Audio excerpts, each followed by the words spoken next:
Imagine que l'ange de la mort vient prendre ton âme à cet instant. Est-ce que pour toi, c'est une victoire ou un échec?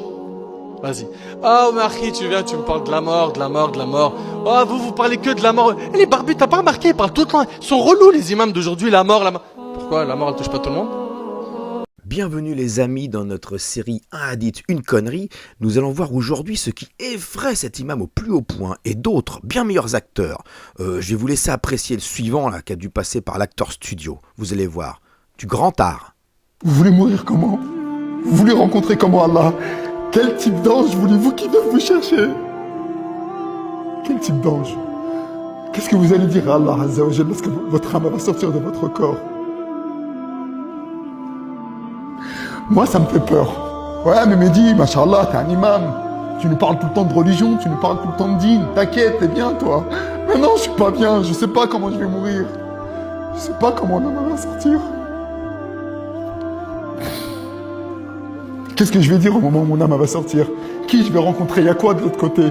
Hop, hop, hop, faisons une petite pause pour admirer cette magnifique technique de poser, déposer de mouchoirs. Ces mecs sont des professionnels, vous savez, ils savent s'entourer du meilleur des staffs. Regardez ça, c'est beau. J'ai envie de pleurer moi aussi. Est-ce que je vais bien être accueilli? Est-ce que je vais mal être accueilli? Est-ce que mes actions elles sont sincères vis-à-vis d'Allah? Et nous on est là, on est complètement fous. Eh, c'est one shot la vie, one shot. C'est un coup d'essai, c'est pas deux. T'as raté ton penalty, t'en auras d'autres. T'as raté ton coup franc, t'as 90 minutes. Mais lorsque tu meurs, tu reviens plus. C'est fini. Bien, dans cette vidéo, nous remarquerons qu'il y a deux messages. Alors bon, le premier, c'est que la vie, les mecs, c'est one shot. Eh, c'est one shot la vie, one shot. Bon, oh, ça va, hein, on a compris. One shot. Oh putain, mais qu'est-ce qu'ils sont relous ces mecs, avec toujours la mort, la mort, la mort. Pourquoi la mort, elle touche pas tout le monde? Eh, c'est one shot la vie, one shot. Mais c'est que vous êtes vraiment casse-couilles là, tous les deux là, avec votre religion de... Alors revenons au sujet, d'accord? Le deuxième message, c'est que ces mecs-là ont la trouille, ou en tout cas essayent de nous faire croire qu'ils ont sacrément la trouille. Ce qui nous amène au titre de notre épisode, l'épisode 2, le châtiment de la tombe. Alors c'est pas un seul hadith, c'est toute une série, n'est-ce pas, qui traite du même thème, un thème qui effraie les musulmans au plus haut point. Alors pour bien vous expliquer la chose et les différentes variantes, je vais laisser encore une fois s'exprimer des gens plus compétents que moi, plus qualifiés, qui ont étudié dans les hautes universités alaïstes, d'accord? Alors je vous laisse entre leurs mains, bon visionnage. Celui qui est sorti de l'islam, ou qui a une autre religion que l'islam, ou qui était parmi les insouciants, parmi les pervers, parmi les égarés, le prophète alayhi salatu wassalam a dit, Allah subhanahu wa ta'ala enverra Malak al-Maut. Et il enverra les anges, wal'iyadhu billah, avec des habits grossiers, wal'iyadhu billah, avec des odeurs qui sentent mauvais, une puanteur, wal'iyadhu billah, encore plus mauvaise que toutes les plus mauvaises odeurs que tu as senties sur la surface de la terre. Et ils viendront vers toi. Et la Malak al-Maut, il dira, oh toi âme, répugnant, sors d'ici, sors. Et l'âme, elle va prendre la fuite dans le corps. Elle prendra la fuite dans le corps, jusqu'à ce qu'Allah va lui ordonner de sortir et arriver entre les deux clavicules. Et là, à ce moment-là, elle aura du mal à sortir. Et c'est pour ça que tu vois des gens qui souffrent énormément. Et qui souffrent, wal'iyadhu billah. Car Allah Azza wa Jal a commencé et a hâté leur châtiment. Car ils sont partis, ils ont quitté ce monde avec beaucoup trop de péchés, wal'iyadhu billah. Beaucoup trop d'actes de désobéissance, wal'iyadhu billah. À ce moment-là, ici, l'ange de la mort lui dira, sors. Et ici, elle sera arrachée violemment, wal'iyadhu billah. Elle sera arrachée violemment et l'âme sortira. Et là, à ce moment-là, à peine Malak al-Maut, l'ange de la mort, aura pris l'âme, le malaïka, ils vont prendre l'âme, ils vont la saisir, ils vont lui mettre les habits grossiers, wal'iyadhu billah, qui ont une mauvaise odeur, et ils vont vouloir monter avec elle. Au premier ciel, simplement. Ils n'iront pas jusqu'au deuxième. Tawa Rabbil Kaaba, ils n'iront pas jusqu'au deuxième avec lui. Et pendant leur chemin, pour arriver au premier ciel, ils vont rencontrer des anges. Ils vont dire, mais qu'est-ce que c'est que cette personne? Qu'est-ce que c'est que cette âme répugnante? Qu'est-ce que c'est que cette mauvaise odeur? Et ils vont dire, c'est Foulan ibn Foulan. Et ils vont l'appeler avec les plus mauvais prénoms qu'il a été appelé, dont il a été appelé ici-bas, wal'iyadhu billah. Et ils vont arriver au premier ciel. Ils vont dire, est-ce qu'on peut rentrer aux anges? Est-ce qu'on peut rentrer? Ils vont dire, quelle est cette âme répugnante qui sent mauvais? Mais vous êtes crétins, c'est normal qu'ils sentent mauvais. C'est vous qui lui avez mis des habits qui puent. Et ils ne donneront pas l'accord pour qu'elle passe le premier ciel et qu'elle rentre au premier ciel. Et c'est pour ça qu'Allah subhanahu wa ta'ala dit dans le Coran al-Karim, les portes du ciel ne leur seront pas ouvertes Les portes du ciel ne leur seront pas ouvertes. Et ils n'entreront au paradis que lorsque le chameau rentrera dans le chat d'une aiguille. Le fil, ou plutôt l'aiguille, que lorsque le chameau, ce qui est impossible. Encore une preuve qu'il s'adresse à des crétins, le mec. Il est obligé de leur préciser que c'est pas possible de faire rentrer un chameau par le chat d'une aiguille. Oh là là. Il s'y rentrera dans le trou d'une aiguille, wal'iyadhu billah, et ensuite elle sera lancée violemment jusqu'à la tombe, et elle sera pénétrée dans son corps, et à ce moment-là on assoira la personne, elle sera assise, et à ce moment-là on lui posera les 3 questions. Quelle est ta religion? Quel est ton Seigneur? Que dis-tu de cet homme qui a été envoyé? Et il dira, la adri, kama qala alayhi salatu wassalam.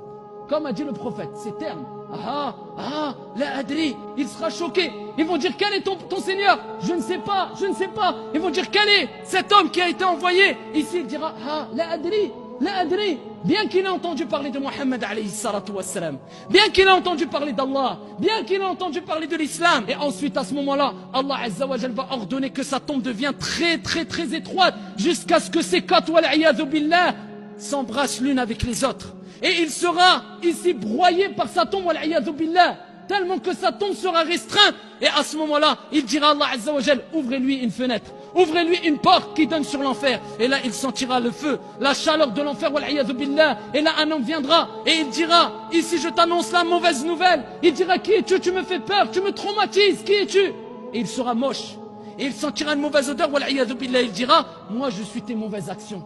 Je suis ta désobéissance envers Allah. Je suis ton insouciance. Tu te rappelles quand on te disait de mettre le hijab, tu diras, après j'ai pas le temps.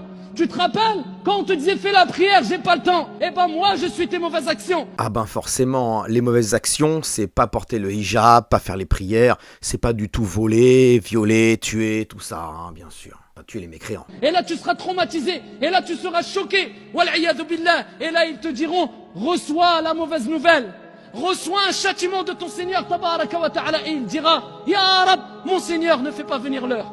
Ya Rab, ne fait pas venir l'heure. Pourquoi? Parce qu'il sait très bien que s'il commence à être châtié dans la tombe, ce qui va venir après, comme le prophète alayhi salatu wassalam a dit, comme je l'ai cité précédemment, ne pourra être que plus dur encore. Bah, il a pas parlé des serpents. Ah, pourtant, il y a des serpents dans la tombe. Ah, si, plein, qui mordent et tout, Voilà, je vous jure, il y a des serpents dans la tombe.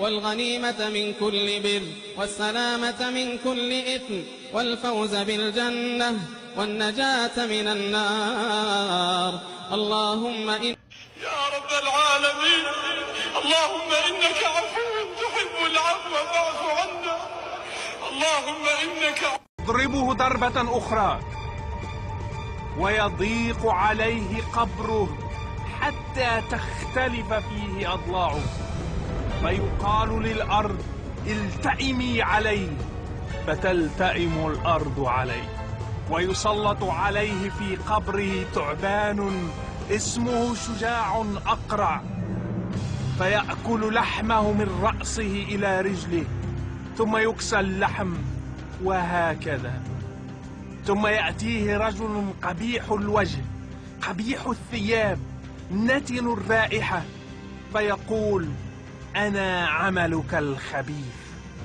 ثم يرى مقعده من النار.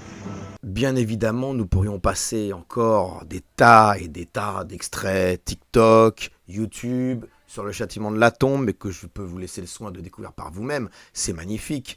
Ce que l'on retient, c'est bien sûr la flippe totale de ce simple châtiment qui précède l'enfer, n'est-ce pas? Vous voulez mourir comment? Vous voulez rencontrer comment Allah? Quel type d'ange voulez-vous qui vienne vous chercher? Et là, il est temps, je pense, de vraiment se repentir et de préparer la vie après la mort, parce que finalement, la vie, c'est qu'un test, n'est-ce pas? Eh, c'est one shot la vie, one shot! Donc je vous laisse avec un petit rappel pour finir cette vidéo, qui est déjà assez longue comme ça. Allez, bon courage. Allah, donne-moi la force de t'adorer jusqu'à ma mort.